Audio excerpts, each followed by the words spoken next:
Si on explique un peu l'itinéraire technique de l'exploitation de ce pétrole, un baril de pétrole, ça nous demande 3 barils d'eau.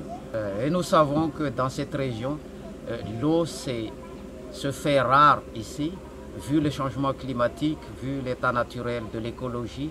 Les ressources en eau, c'est très peu.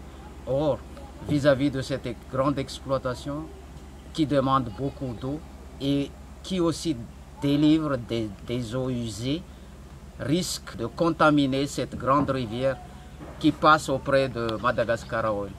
Et c'est ça le risque aussi, ce n'est pas pour les populations riveraines de ce site d'exploitation, mais aussi c'est dangereux pour l'élevage, ainsi de même que les gens qui habitent en aval de ce site de Madagascar Oil. Et à l'extrême, cette rivière se débouche à la mer et ça risque aussi de détruire la biodiversité qui se vit dans la mer, dans les mangroves, ainsi de même que les gens qui habitent au bord de la mer. Ce sont des fragiles biodiversités ici, mais le processus d'exploration de pétrole dans notre région. Et actuellement, on essaie d'expliquer, d'intensifier l'information à propos de cette existence de la compagnie.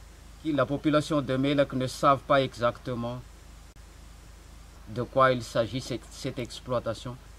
Ainsi de même que l'information venant du gouvernement ne dit jamais les conséquences négatives de cette exploitation, mais il explique toujours l'aspect positif et les retombées de cette exploitation.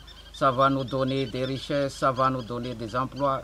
Il donne des promesses, et il dit toujours l'aspect positif de cette exploitation. D'un côté, la population présente une forme de résistance à partir de la reproduction de sa culture, de sa tradition. Ça, c'est une forme de résistance.